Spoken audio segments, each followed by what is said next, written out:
তারাতলায় ধ্বংসস্তূপে আজও তল্লাশি চলছে। কেউ আটকে আছে কিনা নিশ্চিত হতে তল্লাশি চলছে। ধ্বংসস্তূপ সরিয়ে চলছে প্রাণের খোঁজ। উদ্ধার কাজে সেনা, এনডিআরএফ, রেল, পুলিশ, দমকল। তারাতলা বিপর্যয়ে এখনো পর্যন্ত 16 জনের মৃত্যু হয়েছে। এসএসকেএম হাসপাতালে আরও কয়েকজন আহত রয়েছেন, তারা চিকিৎসাধীন।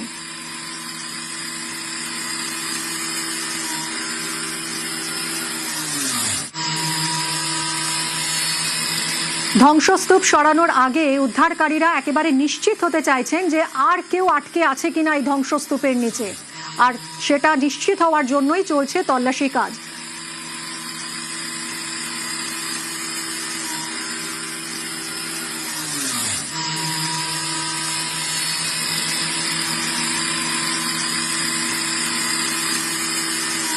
সরাসরি চলে যাব, ঘটনাস্থলে রয়েছেন সুদীপ্ত, আমাদের প্রতিনিধি। সুদীপ্ত, বুধবার দুপুরে এই বিপর্যয় হয় এবং তারপর থেকে নিরন্তর উদ্ধার কাজ চলছে। সেনা, এনডিআরএফ, পুলিশ, দমকল একযোগে উদ্ধার কাজ চালাচ্ছে, যাতে এই ধ্বংসস্তূপ সরানোর আগে নিশ্চিত হওয়া যায় যে আর কোনো প্রাণ রয়েছে কিনা, আর কোনো প্রাণের স্পন্দন থাকতে পারে কিনা।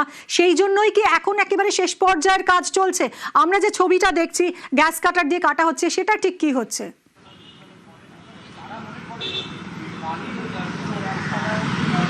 মিমি, আজ বলা চলে যে মৃত্যুপুরী, অর্থাৎ এই যে তারাতলা, সেই মৃত্যুপুরীতে আজকে চতুর্থ দিন। বিষয়টা যেটা দেখা যাচ্ছে যে যত সময় এগোচ্ছে আরও কিন্তু পরিস্থিতি কঠিন থেকে কঠিনতর হচ্ছে। তার কারণটা কি? সময়ের সঙ্গে এই যে প্রাণ উদ্ধারের যে বিষয়টা, তার যে সম্পর্ক, সেই সম্পর্ক কিন্তু ব্যস্তানুপাতিক হচ্ছে। এই মুহূর্তে আজকে সকালবেলা যেটা দেখা গেল যে এনডিআরএফের কর্মীরা, সিভিল ডিফেন্সের যারা কর্মী তারা, এবং একই সঙ্গে কেএমসির যারা কর্মী রয়েছেন, এসডিআরএফ রয়েছে, তারা যে কাজটা আজকে করছে, তারা মূলত আজকে এনডিআরএফের পক্ষ থেকে এটাই দেখা হচ্ছে যে আজ এই ধ্বংসস্তূপের মধ্যে আর কোনো প্রাণ আছে কিনা। প্রায় 72 ঘন্টা পেরিয়ে গিয়েছে। বলা চলে যে এই মুহূর্তে এই যে স্পটে যখন দাঁড়িয়ে রয়েছি, একটা পচা দুর্গন্ধ কিন্তু আসছে। কাজেই এই যে এই ধ্বংসস্তূপ, তার ভেতরে আদৌ কোনো প্রাণ আছে কিনা, এটা এখন বড় প্রশ্ন। কারণ সময় এগোচ্ছে। এবারে যেটা তারা করছেন এনডিআরএফ এর পক্ষ থেকে, যেমনটা করা হচ্ছে, এই যে এনডিআরএফ এর আধিকারিক যেমনটা বলেছিলেন যে প্যানকেক কোল্যাপস, অর্থাৎ একদম তলা পর্যন্ত যে স্তর, সেই স্তর কেটে একদম তলা পর্যন্ত পৌঁছে যাওয়া হয়েছে, শেষ একদম স্তরে পৌঁছে যাওয়া হয়েছে এনডিআরএফ এর পক্ষ থেকে, এবং সেই ছবিটাই তুমি দেখাচ্ছিলে। এবার যে বিষয়টা সেটা হচ্ছে যে এখন দেখে নেওয়ার কাজ যে আর কোনো প্রাণ আছে কিনা, প্রাণ কি থাকতে পারে, সেই যে খোঁজ, সেই খোঁজই কিন্তু এনডিআরএফ চালাচ্ছে। তার কারণ এরপর যেটা করা হবে, এরপর ধ্বংসস্তূপ সরানোর কাজ করা হবে। যদি দেখা যায় যে প্রাণ আছে কিনা, সেটা যদি না দেখা হয়, তাহলে সেক্ষেত্রে ধ্বংসস্তূপ সরাতে গিয়ে বিপত্তি হতে পারে। কাজে এই বিষয়টা একটা থাকছে। কাজে বিভিন্ন কিছু চ্যালেঞ্জ কিন্তু আরো নতুন করে দেখা দিচ্ছে, এবং সবচেয়ে বেশি বড় চ্যালেঞ্জ যেটা এই মুহূর্তে, তা হচ্ছে এই ধ্বংসস্তূপের মধ্যে আর কোনো প্রাণ পাওয়া যায় কিনা, আর কোনো প্রাণ আছে কিনা, তা কিন্তু এনডিআরএফ এবং যাবতীয় যারা এখানে যারা উদ্ধারকারীরা রয়েছেন তাদেরকে দেখে নিতে হবে যে আর কোনো প্রাণ আছে কিনা। সেই কাজই কিন্তু চালাচ্ছে জাতীয় বিপর্যয় মোকাবিলা বাহিনী। সুদীপ্ত, গতকালই মুখ্যমন্ত্রী বলেছিলেন যে যদি সবকিছু ঠিক থাকে তাহলে গতকাল রাতেই উদ্ধার কাজ শেষ করা হবে। তারপর এই যে আজ সকাল থেকে যে ছবিটা দেখা যাচ্ছে, সেটা কি একেবারে উদ্ধার কাজ শেষ করার আগেই নিশ্চিত হয়ে যাওয়া যে আর কোনো প্রাণ নেই, এবার তাহলে ডেব্রিস সরিয়ে ফেলা হবে, অর্থাৎ আজ তাহলে উদ্ধার কাজ শেষ হতে পারে? গতকালই মুখ্যমন্ত্রী শুভেন্দু অধিকারী যেমনটা বলেছিলেন যে যদি আজকে কোনো প্রাকৃতিক বিপর্যয় না হয়, তাহলে সেক্ষেত্রে গতকালই শেষ করা যাবে। সেরকমই যেটা বিষয়টা যে দেখা যাচ্ছে যখন যে আজকে সেই অর্থে যে ওই যে দেখা গিয়েছিল যে আগের 3 দিন যে গ্যাস কাটার দিয়ে কাটা হচ্ছে বা খনন করা হচ্ছে, সেই বিষয়টা কিন্তু আজকে নেই বললেই চলে। যেটা দেখা গেল যে খনন কিন্তু কমপ্লিট। এখন যেটা বিষয়টা সেটা হচ্ছে যে প্রাণ আছে কিনা, সেই বিষয়গুলো কিন্তু সেন্সর দিয়ে দেখে নেওয়া হচ্ছে যে আদৌ এখানে প্রাণ আছে কিনা। এবং যারা নামতে পেরেছেন, এনডিআরএফ এর যারা কর্মীরা, তারা যারা ভেতরে নেমেছেন, তারা কিন্তু চেক করছেন যে কোথাও কোনো প্রাণের সঞ্চার আছে কিনা। অর্থাৎ এই যে পুরো বিষয়টা, সেই মূল চেকিংটা, এই চেকিংটাই কিন্তু চলছে। আর এরপরেই এই যে উদ্ধার কাজের যে ব্যবস্থা, উদ্ধার কাজের ব্যবস্থা কিন্তু একেবারেই শেষ হয়ে যাওয়ার, প্রাথমিকভাবে শেষ হয়ে যাওয়ার যে পালা, তা কিন্তু শুরু হবে। এরপর যেটা শুরু হবে। একদমই সুদীপ্ত, অনেক ধন্যবাদ তোমায়। উদ্ধারকারীরা অত্যন্ত সতর্কভাবে একেবারে মেপে মেপে পা ফেলছেন বলা যায়, কারণ এই যে ধ্বংসস্তূপ, সেগুলো সরিয়ে ফেলার আগে নিশ্চিত হয়ে যাওয়া যে সত্যি আর কেউ আটকে নেই তো, আর কোনো প্রাণের স্পন্দন নেই তো। এই মুহূর্তে সকাল থেকে সেই ছবিটাই দেখা যাচ্ছে। তারাতলার ধ্বংসস্তূপে আজও তল্লাশি চলছে, কেউ আটকে আছে কিনা সেটাই নিশ্চিত হতে এই তল্লাশি। এখনো পর্যন্ত এই বিপর্যয়ে 16 জনের মৃত্যু হয়েছে, আরও বেশ কয়েকজন আহত। তারা এসএসকেএমে চিকিৎসাধীন। একযোগে উদ্ধার কাজে সেনা, এনডিআরএফ, রেল, পুলিশ, দমকল।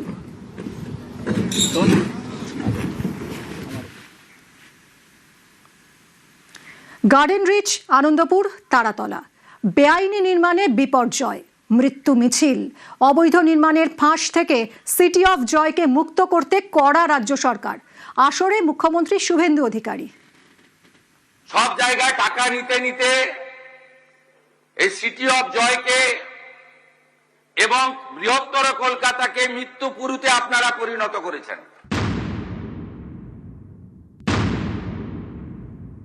কাউকে ছাড়া হবে না। আমরা পুরো ফ্যাক্ট ফাইন্ডিং বের করেছি, কোনো ছাড়াছাড়ির সিন নেই।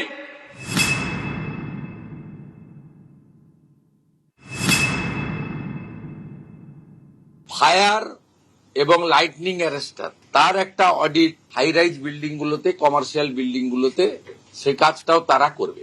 এটা খুব এসেন্সিয়াল, কারণ তিল জ্বলার ঘটনাটার সঙ্গে ফায়ারের অ্যারেঞ্জমেন্ট, ইকুইপমেন্টস এবং ফায়ার লাইসেন্সের কোশ্চেন রিলেটেড ছিল।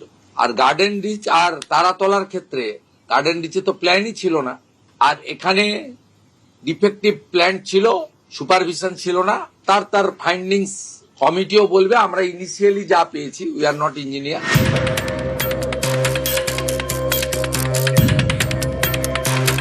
শহরতলি জুড়ে গত কয়েক বছরে যেখানে সেখানে যেন ছিল রুমাল, হয়ে গেল বিড়াল পরিস্থিতি।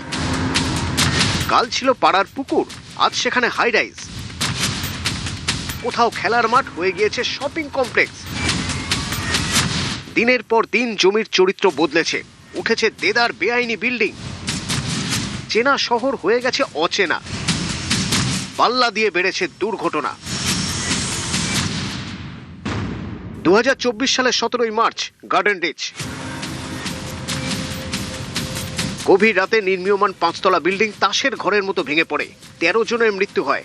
প্রাথমিক তদন্ত রিপোর্ট আসার পর পুরসভার 3 ইঞ্জিনিয়ার সাসপেন্ড হয়েছিলেন। কলকাতা পুরসভার ভূমিকা নিয়ে কলকাতা হাইকোর্ট তীব্র ক্ষোভ প্রকাশ করে।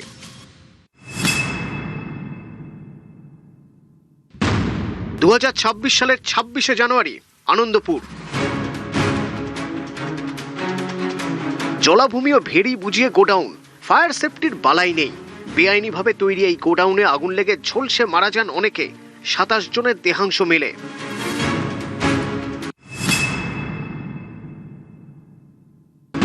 দু 2026-এর 24শে জুন এবার তারাতলা।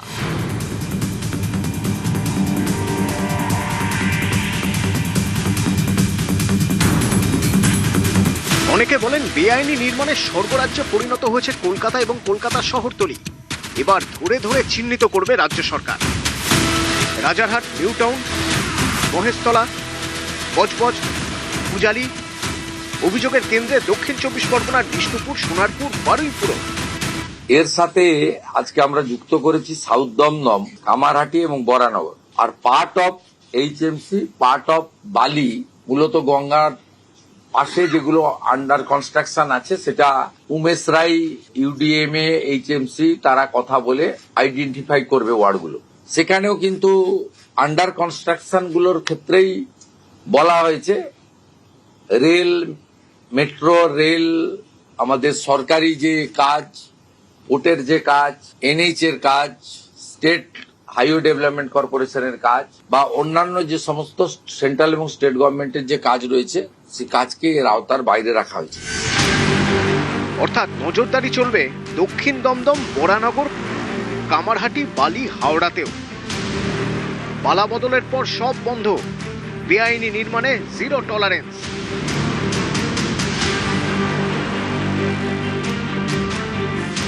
কলকাতা পুরসভা এলাকার বেআইনি নির্মাণে নজরদারি শুরু। শুক্রবারই পুলিশ কমিশনার অজয় নন্দার সঙ্গে বৈঠক করেন পুর কমিশনার স্মিতা পান্ডে। বেআইনি নির্মাণ চিহ্নিত করে পদক্ষেপ করা হবে। আমরা এসওপিতে ঠিক করছি, আমরা মোটামুটি আশা করি নেক্সট উইক থেকে শুরু হয়ে যাবে। এসওপি রেডি করা হচ্ছে? হ্যাঁ, হচ্ছে। নতুন সরকারের শপথ, বেআইনি নির্মাণের চক্র ভেঙে ফের সিটি অফ জয় হয়ে উঠবে কলকাতা। নিউজ 18 বাংলা।